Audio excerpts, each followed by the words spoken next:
Welcome to the Impactful Leadership Show. I'm your host, Greg McDonough. John Lennon once said, "A dream you dream alone is only a dream. A dream you dream together is reality." Join me as we connect dreams to reality by chatting with innovators from around Washington, D.C. Our show is proudly sponsored by the D.C. chapter of the Entrepreneurs Organization. This is the Impactful Leadership Show. So welcome to the Impactful Leadership Show. I'm your host, Greg McDonough, President and CEO of Blackburn Capital Advisors. Today's guest is one of the most profound keynote speakers on strategic communications and leadership. In fact, when I met this speaker for the first time, I was at an EO event and he was giving a keynote about being the leader. And he went through this description while bench pressing. Anyway, I'll leave it at that for you on YouTube to find his presentation, but I still have not been to the gym since. He has delivered over 1,000 keynotes in 33 countries. He's a member of the National Speakers Association and currently holds or has broken 7 world records. He's the author of 2 books, Speaker, Leader, Champion, and Motivating Millennials. Please welcome the keynote speaker, Ryan Avery. Thank you. That's a good intro. I'll have you at parties with me. Anytime. Well, Ryan, our podcast is about leadership, and my favorite question to ask my guests is, can you tell me about some misconceptions in leadership? How many do you want? I guess there's a lot. 3. Start with 3. Okay. One of the biggest ones is knowing what your definition of leadership is. It's really important to know the definition of it. And so my definition of leadership is anyone who influences someone. A lot of people believe they have to wait to get into leadership, or they have to wait to have a certain title or position. But every single one of us has the opportunity to lead. And in fact, I challenge everyone to believe that we do. Whether we influence our children or another friend to do something or a peer, we're all leaders. And sometimes we have this misconception that we believe we have to have 1 million followers before we can really be the leader. And that's completely false. So the first misconception is believing that you're not a leader because you don't have a title or a position or enough followers. If you are influencing someone, you are in leadership. So that would be one of my first misconceptions about leadership. Another really important one that I would say is how we lead. So defining who a leader is, and then also how it works. And so there's 2 types of leadership styles out there right now. And one is still prevalent, which we want to really get rid of. And it's a very old school way of leadership. And it's command and control. Okay, so commanding and controlling was a very big way of leading. Well, people don't like to be commanded and they don't like to be controlled, unless you're, in the military, which works, and that can work for some people. But what a lot of people like right now is they like leaders who can direct and drive. And so what we do as leaders is our job is to direct people into the direction in which we want to go and make sure that the machine is driving in that direction. Do we have to be the drivers? No, we have to make sure that it is driving towards that direction. And so how we lead is very important, because if we're commanding and controlling the situation, we're not going to motivate people in the right way. But if we're directing and driving people in a certain direction and in a certain way, people are going to be more excited to follow us because of that energy. And that lies my third, and I talk a lot about this in my keynotes. It's really the difference between a leader and the leader, being a versus the. And one of the differences between being a leader and the leader in this new world is a leader manages people, the leader motivates people. And so it's this mindset, it's this misconception of believing that as the leader, I have to manage these people. Nobody wants to be managed anymore. You want to be managed? You don't go to work being like, I can't wait to be managed today. No, you go to work, or you're part of a family, you're part of a team, or any type of group that you're a part of, you want to feel motivated. So our job as leaders is to know what motivates people. and knowing what the definition of motivation is, knowing how to motivate, knowing and understanding. Very big misconception is believing that what motivated someone yesterday will motivate them again today. Wrong, right? I am motivated differently in a variety of different settings. And there are multiple things that have happened in my life on a daily basis that change my motivation. So believing that the same thing is going to motivate you is an important thing to understand within leadership. I love those three. So I'm going to take them in reverse order, especially since you just brought up motivation and how from a day-to-day, week-to-week, month-to-month, whoever you're leading or you're in front of or you're influencing, their motivations to be led will change depending on their circumstances. As a leader, how can we best read those situations to understand what Ryan's motivation is today versus yesterday? The best way to read is to ask. I know it sounds crazy, but so many people believe that they have to have the answer instead of asking for the answer. My job as being the leader is not to have it, it's to find it. I don't have the answers, I find the answers. That's my job. And so if I am noticing someone on my team not performing or not being excited or not being motivated, I'm going to re-engage with them and saying, hey, what's going to motivate you to make this happen? What's going to motivate you? What's motivating you right now? And I'm going to ask them. And if they don't know, we're going to work together to find out what would move them to take action. And to let them understand that it's okay to not feel motivated all the time. I feel like there's this toxic positivity aspect in the motivational world where you're like, hey, everything's great. And you're like, no, it's not. There are some things that suck.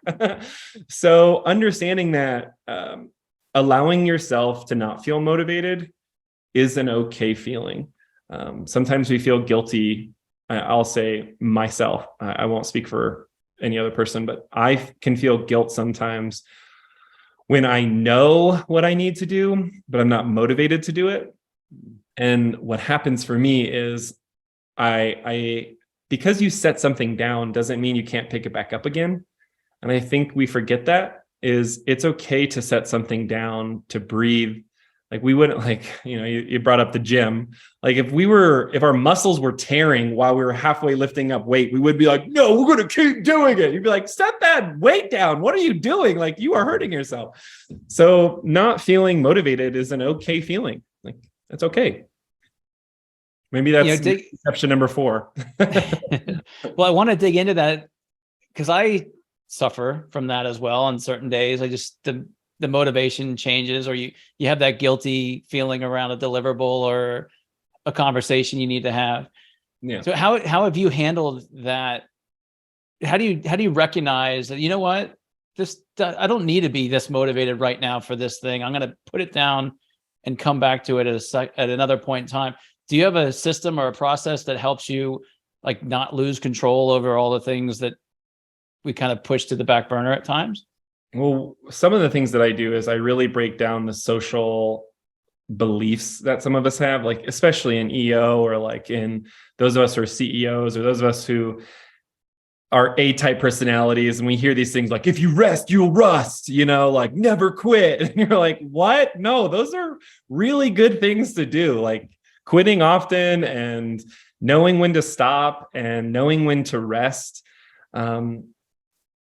I feel like what I'm going into these like misconceptions, but it's making me think about this concept of relaxing. And a lot of people believe relaxing is like putting your phone down, doing some yoga, like not having anyone in your life, taking a 3-day no speaking retreat. Like that might work for some people, but because you're relaxing, like relaxing for you might be going and doing a workout. Relaxing for you might be going to a party where there's no work friends. Like relaxing doesn't necessarily mean stopping. It might be stopping doing what you've been doing that's making you stressed out. So I would say like one of the things that I do is really challenge those things. Like when you rest, you rust. No, that's not true. When you rest, you get re-energized.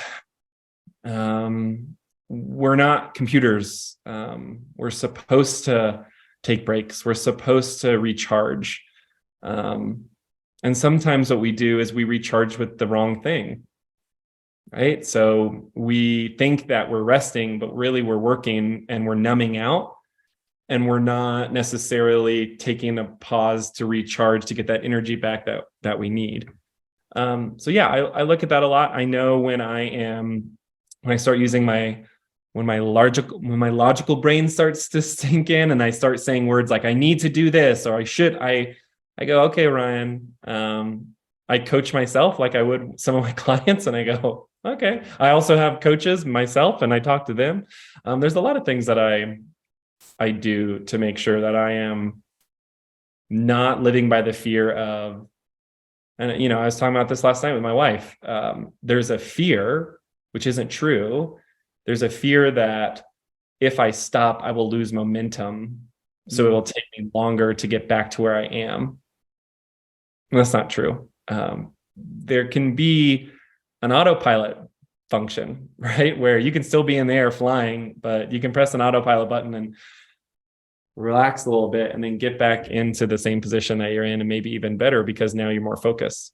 Certainly. When you're talking through that, it reminded me, over the last 10 years, my wife and I have been doing Ironman competitions, and within our schedule on a weekly basis, we've got recovery days. Yeah. But to your point, we're not recovering. It's not sit on the couch and play with remote control days. Yeah. It's you're not on your bike, you're not in the pool, you're not in the run and doing a run, but you're most likely thinking about and organizing your week for the following week. You're doing your meal prep, you're doing your nutrition planning, you're sorting out the kids, making sure that they're covered. So it's a recovery day in the sense that I'm not utilizing the same muscles, but it's also a work day in the fact that there's a lot of things that still need to get done in order to make the work productive, right? Absolutely. It made me also think about the second misconception you were talking about between command and control and direct and drive. And the word that came right into my head was empowerment. And I'd love for you to reflect on that direct and drive as it relates to, young employees and how we can use that as a skill to help empower and motivate them. Well, you got to understand. So I love words. I love understanding what words mean. So break down the word motivation. Motive. It stems from the Latin prefix mot, which means to move. Okay. Ation is the suffix in Latin, which means to take action. So by definition, the word means moving someone to action. It does not mean getting someone to pay attention. Okay. That's what managers do. Managers are very good at pay attention to me. Motivators are very good at understanding, all right, what's going to get these people to move? What's going to get this person to move? So first, you have to understand that you have to empower yourself before you're going to empower anyone else. And how you do that is empower yourself to realize you've got to stop having this managerial mindset and you have to start having this motivational mindset. And so what that's going to look like for you, I am not asking you to be this fake motivator who comes in on Monday and be like, hey, everybody, Mondays are great, right? You're like, you suck. I hate you. Like, you don't want to be that guy or woman. You want to be the person who's going to come in and be like, hey, here's what we want to do this week. Here's where I want to go. I want us to go here. What's going to get us to do that? And you get people involved and you ask questions and we all agree and we say, okay, cool. We agree that we want to go here. Great. You're doing this, I'm doing that, we're doing this. We're making sure that we're communicating and we're getting to the spot that we all agree that we're trying to get to. You don't have to, it's not your responsibility to do it by yourself. It's our responsibility as leaders to get everyone to play the role in which they need. I have some team members who might work 5 hours a week, and I have others who might work 50. Well, that's where we're trying to get to. And so it's not about fair or anything like that. It's we agree that this person's going to do this and this person's going to do this and I'm going to do this to get to where we want to go. Excellent. Yeah, you had me. There's another topic in leadership that I'm starting to dabble into that I'm really enjoying, the thinking. And so I'm just going to fire out this other question. It's somewhat related. I believe that as a leader, we're also responsible for building leaders.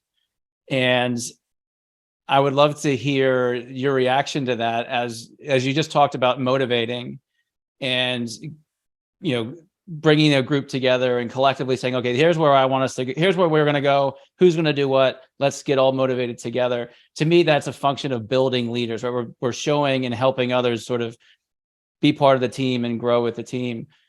Any reactions or thoughts to that as a role or responsibility of a leader? I disagree. Okay, good. I don't believe my job as someone who influences someone is to make other leaders. Now, can that be an outcome? Yeah, absolutely.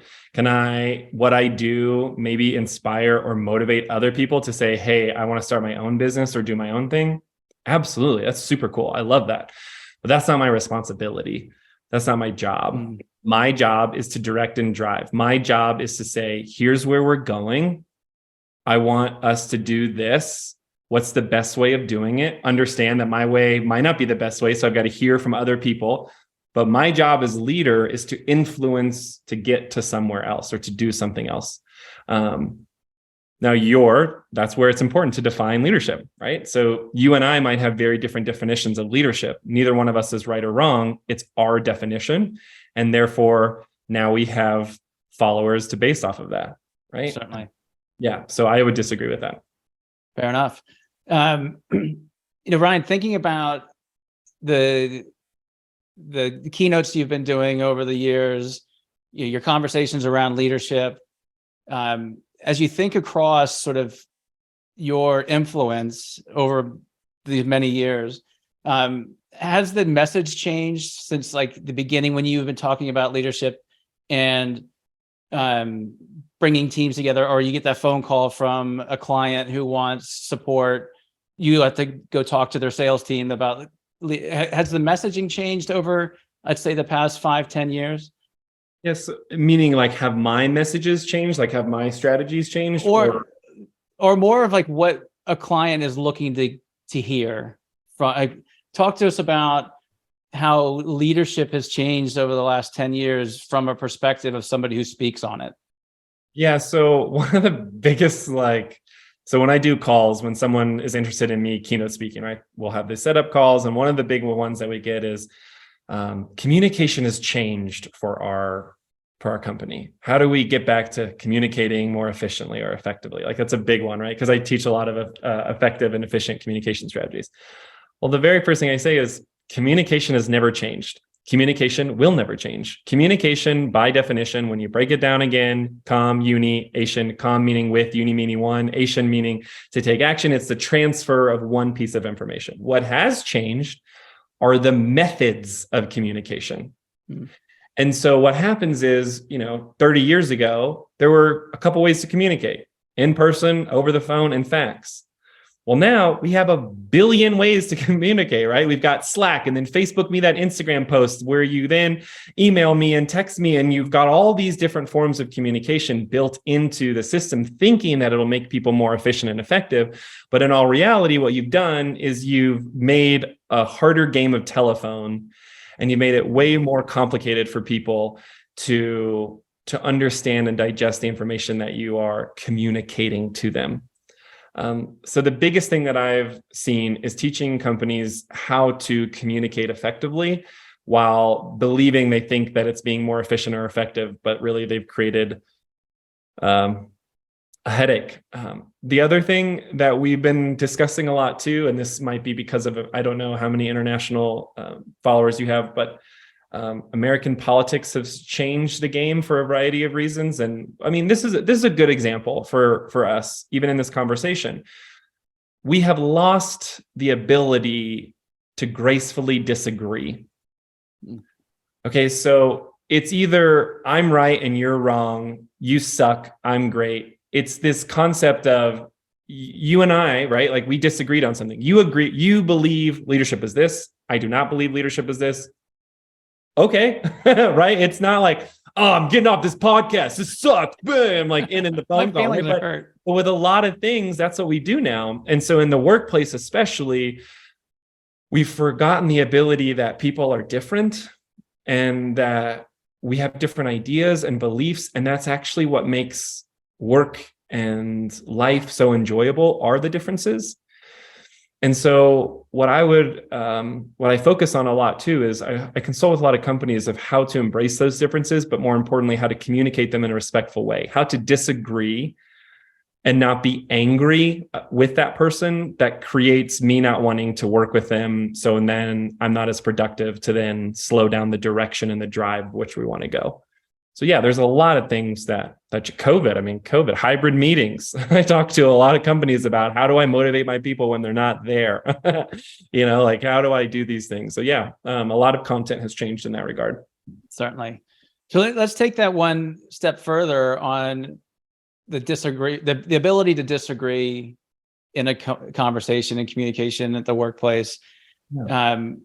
Let's assume that there's an audience member who's in an environment that they can't disagree, or it's, you get that uncomfortable, it's almost that combative, response when you want to share an opinion, or it's indifferent to somebody else. Like, how do you help that person or that group kind of get to the next level of being able to have a disagreement that's not combative? That's more of a cultural conversation, right? If you have a company that has a culture where people feel like they can't speak up, that's a whole nother ballgame. That's a whole nother discussion. So I would first identify that as looking at, so if leaders who are listening to this, asking ourselves, can people speak up in my company?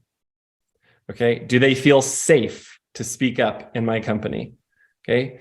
Do they feel like there will be negative consequences if they speak up, or positive consequences when they speak up? So first, checking in with ourselves to make sure that we've created that environment and that culture to allow that to happen.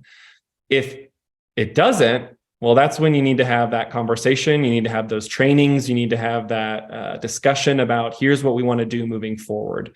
And that's when you want to communicate, hey, I understand this is how it happened in the past. Here's how I want it to happen in the future. And then what I recommend with clients that I work with is set up a few opportunities for people that you plant for them to speak up, and for people to then see how they speak up and they don't get reprimanded, or they don't get fired, or they don't get whatever. And so then those other people who aren't feeling like they can, they see it now and they go, oh, it is safe to make that happen. And then to know that, people will speak up, and it will take you in the wrong direction. And it's our job as the leader to say, hey, love that idea. It's not going to be what we're going to do now because we're headed here. Let's table that, or let's think that to the side. Once we get there, let's revisit that direction. That's our job, again, to keep people in the direction of where we want to go. Now, are there sometimes that we as leaders are so focused on the direction, we forget that there could be an easier way to get there? Yes, we do that a lot too, right? So making sure that we're listening and we're paying attention, and like our GPS, you can be stubborn and say, no, this is the way you go. GPS is like, hey, you could save 15 minutes if you go this way. And you're like, no, this is the way we do it. Well, then that's commanding and controlling again. And you want to direct and drive and be open to opportunities where people might show you a faster or better or more efficient and effective way. Ryan, those questions you were asking about, feeling safe to speak up. What also came to mind is that's very similar to in family, right? Do your children, and this really just makes my skin crawl, have the safe space for them to say, hey, you know what, Dad, I disagree. And it makes me think about what mechanisms and avenues do we provide to our family and our children to have that open, safe environment? Yep. Same with our, so my wife and I, we do couples retreats, right? And this comes up a lot too, with feeling like you're afraid to say something to your partner because they might judge you, or they might think differently of you, or you might want to try something or do something. And you go, oh, I can't even tell my partner this, right? So one of the things that we do, and this can translate into the professional world as well. So one of the things my wife and I do is when we want to share something that might seem tricky or different, or we want to change something up, let's say, I want to move, that might be like a bomb, like, whoa, What we say is, hey, can I explore something with you? Mm-hmm. And explore does not mean committing. It means I'd like to bring something up to explore to see if this is something that we want to do or that we want to take. There's no commitment involved. And so that can be something that you can use language-wise in the professional world of, hey, let's have an exploratory meeting. Let's explore different options and different things. There's no commitment here. We're simply going to bring up ideas and thoughts and things that we want to share in a safe environment with no commitment. And then once we have that meeting, then we can then discuss if there are any commitments we want to make after that, because we both agree that, oh, okay, we do like that option. We do want to move. Okay, cool. I'm glad I brought it up then. So yeah, exploring versus committing. That's awesome. That's very powerful. My wife will be so surprised tonight when I have a list of things to explore. Yeah. I'll let you know how that goes. Shifting gears a little bit, Ryan, talk to us about your story. I mean, how did you get into the keynotes? How did you get into leadership? How did you you've got 2 books out now. I'd love to hear sort of from crib to now of the Ryan Avery story.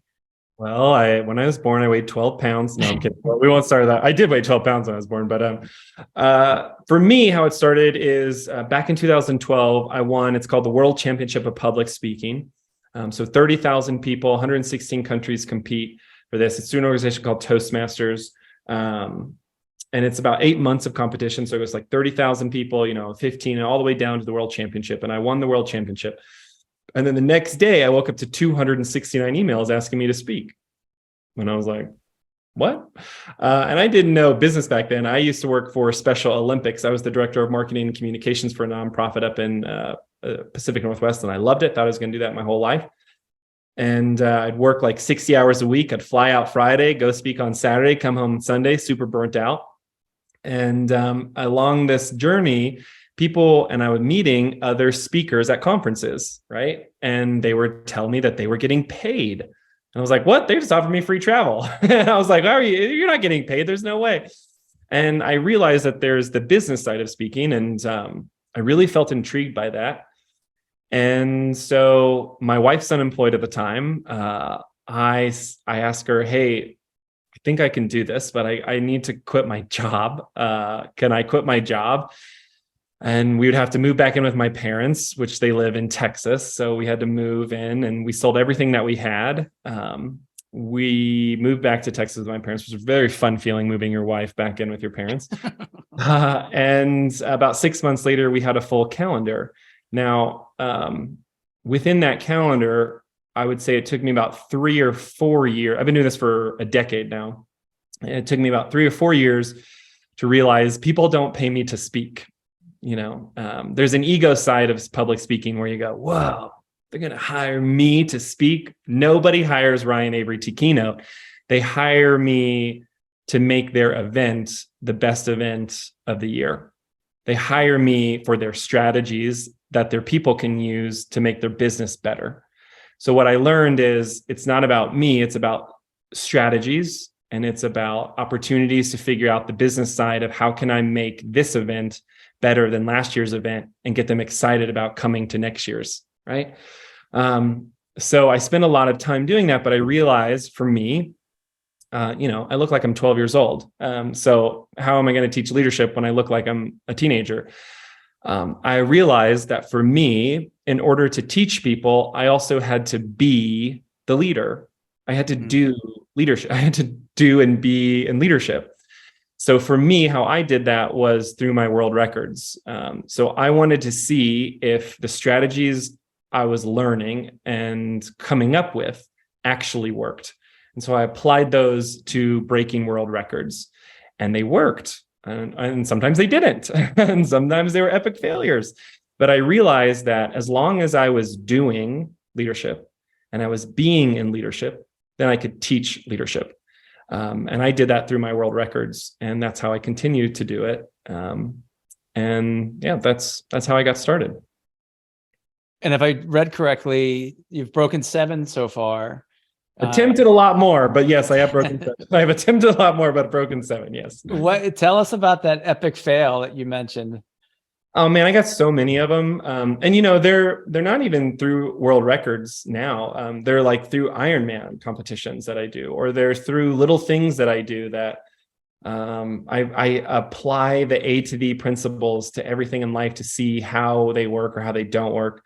Man, I have so many of them. Like one of the last ones, I had one client invest tens and tens of thousands of dollars into this event. My name's on it, their name's on it. It's very public. It was in Australia.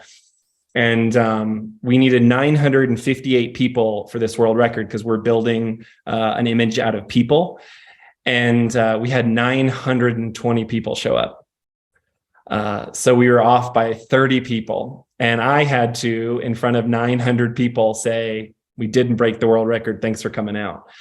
And, this is after I was like, we're going to do this and encourage everybody. And it's like this really deflating feeling to see 900 people be like, yeah, and then dissipate with, your name and this company's name, who is one of my biggest clients who invested in it and was like, yeah, we'll invest in you. You've already done 7. Why not? Yeah, we'll do the 8th one, and then to tell the board, this is what didn't happen. And, communicate all those things to them.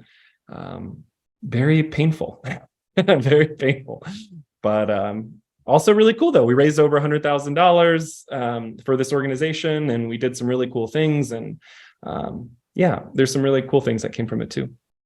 Fantastic. Talk to us about the ones you're working on now. I've got a couple of them. So we're gonna do one. So we broke this world record for the largest donation of socks in 8 hours, and we collected over 36,000 pairs of socks because there are 2 things that homeless people ask for the most, or those, I should say homeless people, those who are experiencing this homelessness. And they request clean socks and clean underwear. That's like the number one thing. And it's like the simplest thing, right? And so we did this for socks. And it went so well that we distributed socks to every organization in Colorado to put socks on everyone during the winter time. And then we realized, well, we should do that with underwear too. If they're asking for it, we should do that as well. So that's one of the next ones that we're doing is collecting the most amount of underwear for people who are experiencing homelessness right now. And I've got some other ones that are lined up that I can't talk about yet because I got an NDA going on right now that I'm very excited about. But some ones that, so I never break a world record for fun. I have a lot of fun doing them, but I mean, they're always for a good cause. So I break world records around big issues affecting local communities. So I've got some that are in the works right now that are going to be pretty epic. They're going to take months and months and months of training. Some of them are so physical, right? Like one of the last ones I did was we broke the world record for the longest cycling class, Megan Hotman and I, for 28 hours, and we cycled for 28 hours straight.